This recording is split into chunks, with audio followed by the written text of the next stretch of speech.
네, 어쨌든 경제 2부 초대석 시간입니다. 앞서 말씀드린 대로 이 시간에는 미국, 이란 간 전쟁 리스크 상황, 변수 자세히 진단해 드리고요. 다음 주 증시 전망과 함께 업종별 또 종목별 어떻게 투자 전략을 갖고 가야 될지 자세하게 진단해보는 시간 마련했습니다. 자, 도움 말씀 위에 화면에서 보신 대로 양지환 대신증권 리서치센터 센터장님 모셨습니다.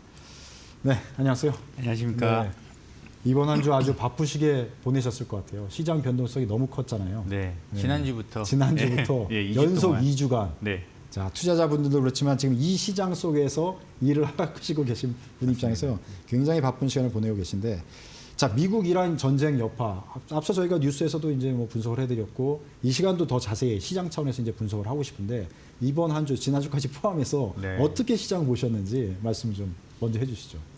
일단 뭐 전쟁이 발발한 이후에 사실 그 연휴가 지난 다음에 한국 시장이 이틀 동안 큰 폭으로 이제 네. 하락을 했고 네. 사실 20% 고점에서 20% 정도 네. 빠졌거든요. 상당히 그래서, 큰 폭이죠. 이틀 만에 이렇게 빠졌기 때문에 지금은 시장은 그래도 변동성이 조금 잦아들면서 안정을 찾아 나가고 있다 이렇게 좀 보여지고요. 네. 결국 시장의 그 앞으로의 방향은 결국 이란 전쟁이 언제 끝나느냐 그리고 네. 유가가 어느 정도 수준에서 상승세를 멈춰줄 것이냐 이게 가장 중요한 팩터라고 좀 판단을 하고 있습니다. 네.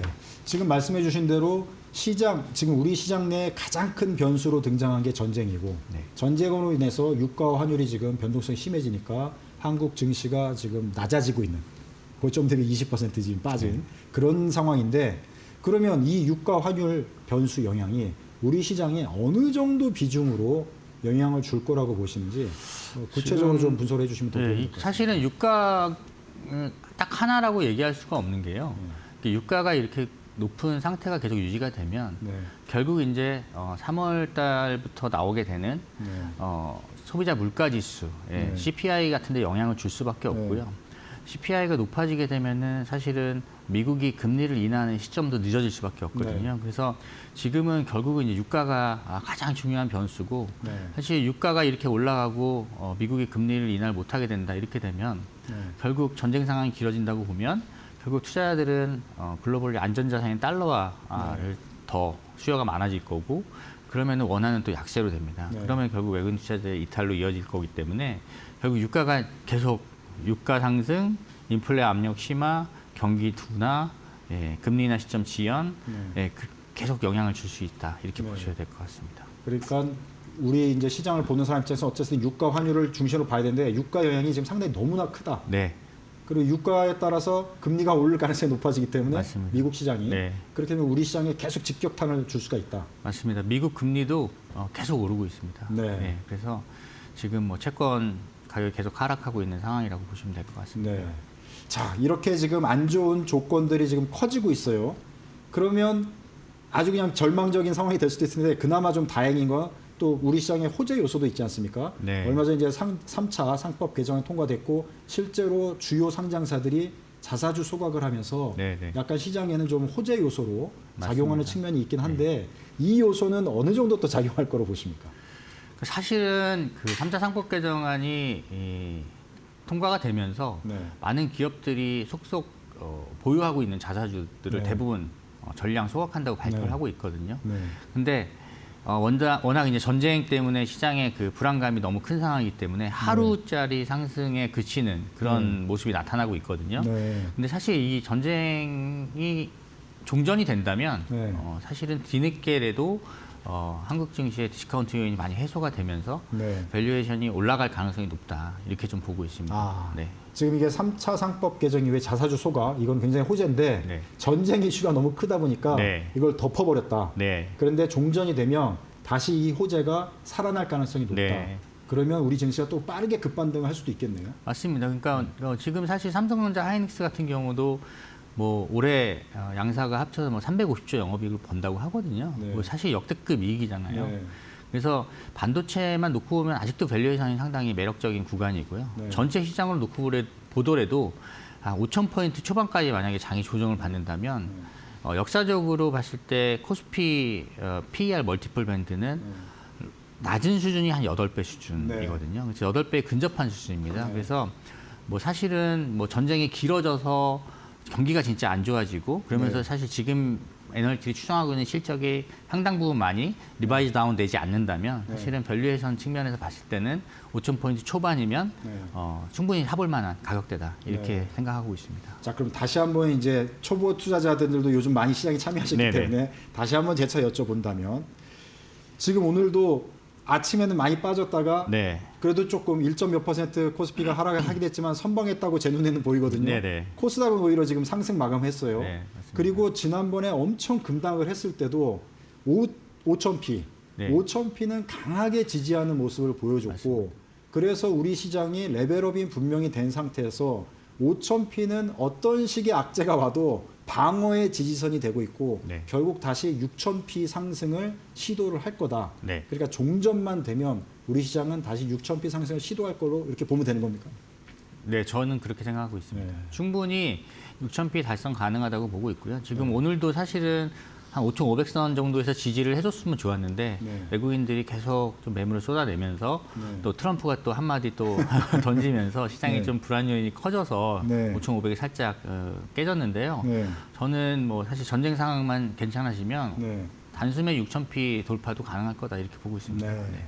그러니까 전쟁이 웬수이면 그렇습니다. 한국 시장 입장에서는 네. 좀 빨리 종전이 돼야 여러 가지로 시장 상황이 좋아질 것 같다. 맞습니다. 자, 그러면 대표 지금 주도주 세 종목 중심으로 좀 여쭤보고 싶어요. 한국 증시를 지금 이끌어가고 있는 거는 주도주 세 종목이 큰 그 힘을 지금 발휘하고 있지 않았습니까? 원래는 네. 삼성전자, SK하이닉스, 그다음에 현대자동차. 네. 그런데 오늘도 그렇고 이번 주도 그렇고 증시 지금 상황이 안 좋아요. 네. 그러면 앞으로도 종전이 되면 이 세 종목이 다시 치고 나갈 거다 이렇게 보십니까?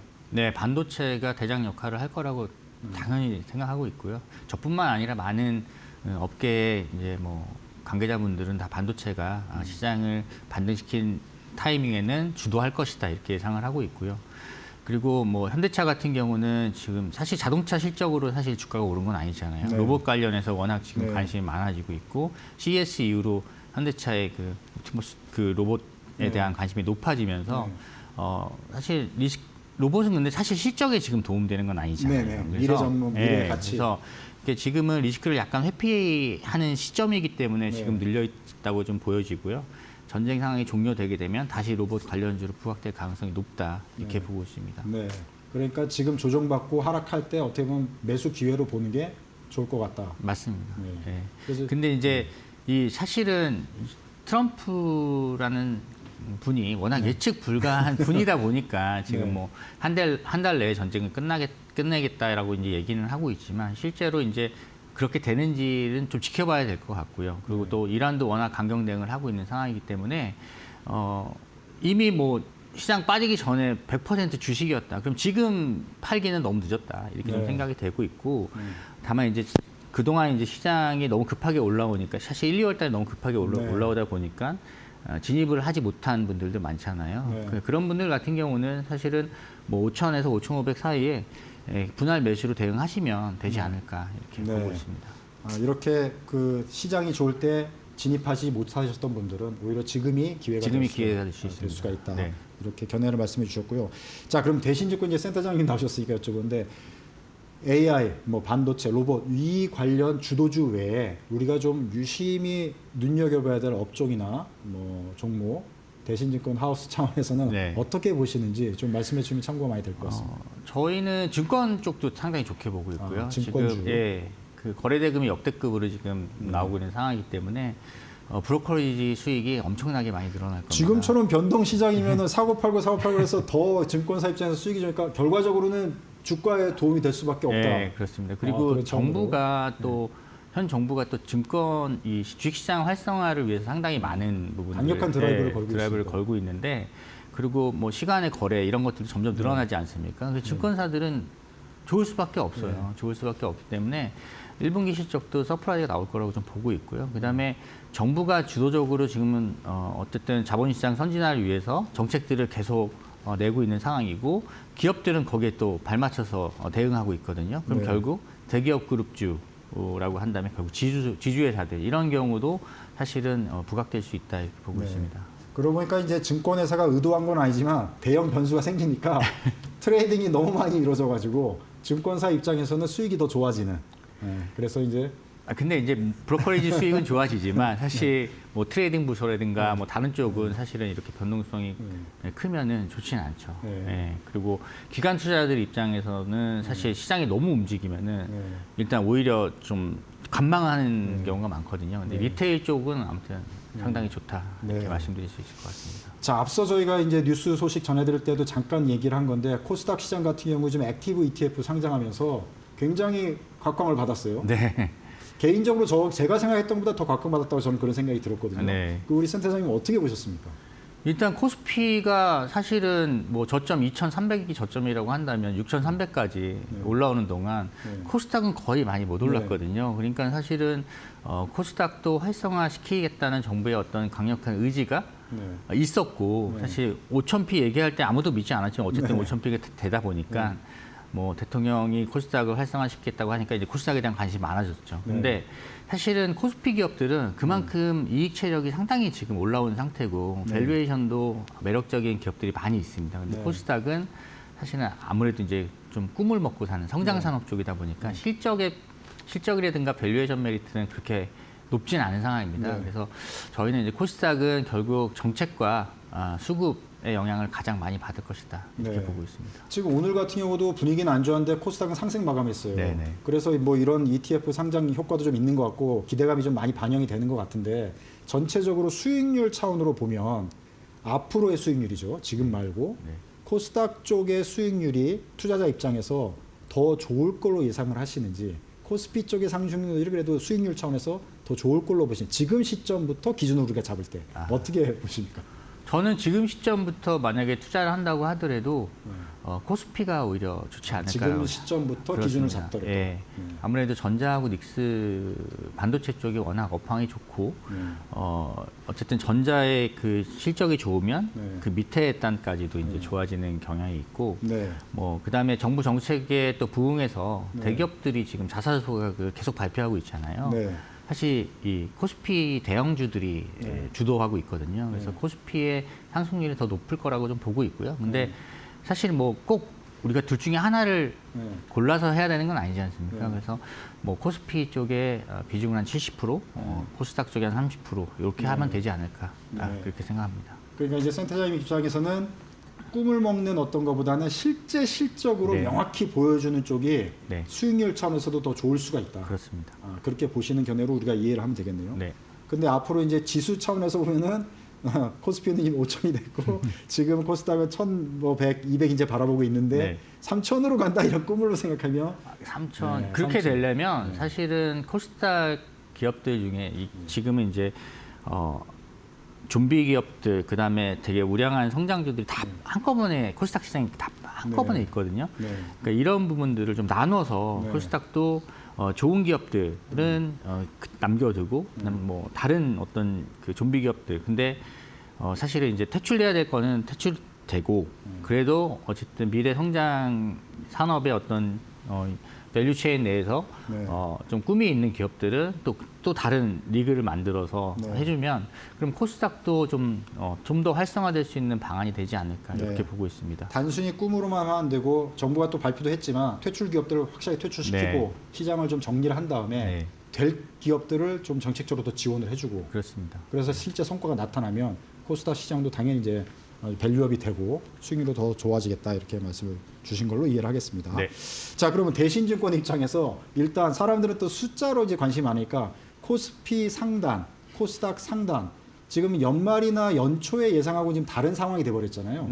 지금 시점에서 하우스에서 계속 전망을 하실 것 같아서 여쭤보는 건데 올해 말에 코스피, 코스닥 상단을 어느 정도로 보시는지. 코스피 상단은 저희가 이제 7,500포인트로 제시를 하고 있고요. 그럼 2,000포인트가 오르는 건데요? 네, 지금부터 2,000포인트. 6,350을 갔었기 때문에 전쟁 상황만 끝난다면은 충분히 갈 수 있는 7,500포인트까지 갈 수 있다. 왜냐하면 지금 코스피 기업들의 그 이익을 EPS로 환산해 보면 한 611포인트 정도 나옵니다. 그럼 10배면 한 6,100 정도 되는데 코리아 디스카운트가 많이 해소가 된 그런 국면이고 하기 때문에 과거의 밴드 상단까지는 갈 수 있지 않을까 이렇게 좀 보고 있고요. 저희가 7,500포인트를 제시할 때는 반도체 쪽의 이익에 따른 멀티플, 히스토리컬리 받았던 멀티플의 중간가 그리고 반도체 이외의 기업들의 멀티플 시장이 올라오면서 받았던 멀티플 그대로 적용했을 때 7,500까지는 충분히 가능하다 이렇게 보고 있습니다. 네. 코스닥은 어떻게 보시고요? 코스닥은 사실은 저희가 이제 목표치를 얘기하려면 밸류에이션이 좀 나와야 되는데 이게 사실은 애매하다. 좀 애매합니다. 그래서 네. 상단을 딱 뭐 제시하고 있지는 않습니다. 네. 알겠습니다. 자, 지금 올해 시장에서 투자자들이 굉장히 혼동스럽잖아요. 어떤 리스크들을 관심을 갖고 지켜보면서 투자에 임해야 되는지 조언을 또 말씀해 주는 참고가 될 것 같습니다. 일단 뭐 가장 지금 주목해야 될 건 유가 변수라고 네. 좀 보고 있고요.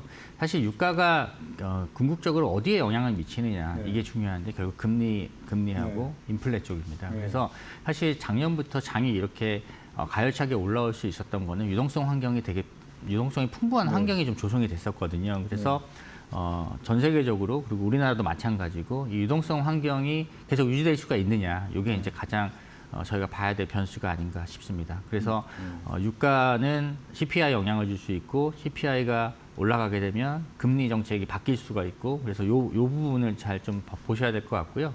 그다음에 사실 금리가 이제 미국이 금리 인하를 하지 못하고 하게 되면 지금 미국에서 또 프라이빗 뎁 펀드 쪽에서 약간 노이즈들이 좀 나오고 있거든요. 그래서 뭐 블루 오일이라든가 아니면은 뭐 JP 모건이 또 PDF 자산 가치 좀 평가 좀 낮춘 거라든가 아니면 뭐 다른 쪽에서도 계속 그 환매하는 데 있어서 중단 사태 이런 것들 나오고 있기 때문에 금리가 상당히 중요한 역할을 하지 않을까 이렇게 보고 있습니다. 네, 말씀 듣다 시간이 빨리 지나가지고 마지막으로 질문을 드려야 될 것 같아요.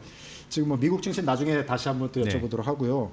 증시 외에 이제 금, 코인, 부동산 뭐 여러 가지 투자 상품에 대해서 투자자분들이 관심이 많은데 전체적으로 주식 외의 투자 시장에 대해서는 우리 센터장님은 어떻게 보고 계신지 견해를 좀 말씀해 주시고 투자의 지혜까지 같이 덧붙여서 말씀해 주시면 제가 이제 그 커머디티 쪽 전문가는 아니기 때문에 저희 커머디티 담당자의 의견을 좀 빌리자면 금은 뭐 사실은 지금 5,000불 초반까지 좀 약간 조정을 받았었잖아요. 그래서 저희는 금은 좀 계속적으로 좀 투자할 만한 대안이 되지 않을까라고 좀 보고 있고요.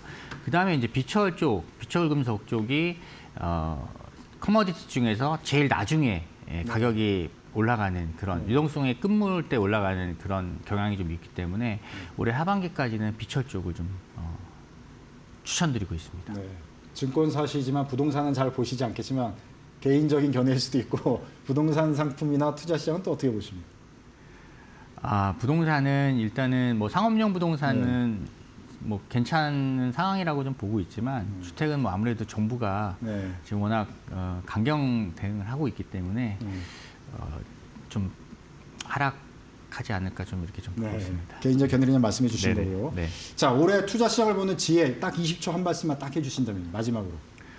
예, 올해 사실 1, 2월 달에 가열차게 달려왔던 증시였는데요. 지금 3월 들어서 크게 조정을 받고 있습니다. 하지만 지금 한국 기업들의 실적이 지금 워낙 좋은 상황이고 전쟁 상황이 크게 길어지지 않는다면 이런 증시 환경은 변동성을 좀 지나간 이후에는 다시 좋은 흐름이 좀 나타날 것으로 예상됩니다. 그래서 너무 불안해하지 마시고 분할 매수해서 대응하시면 되지 않을까 이렇게 보고 있습니다. 네, 고생하셨습니다. 네, 감사합니다.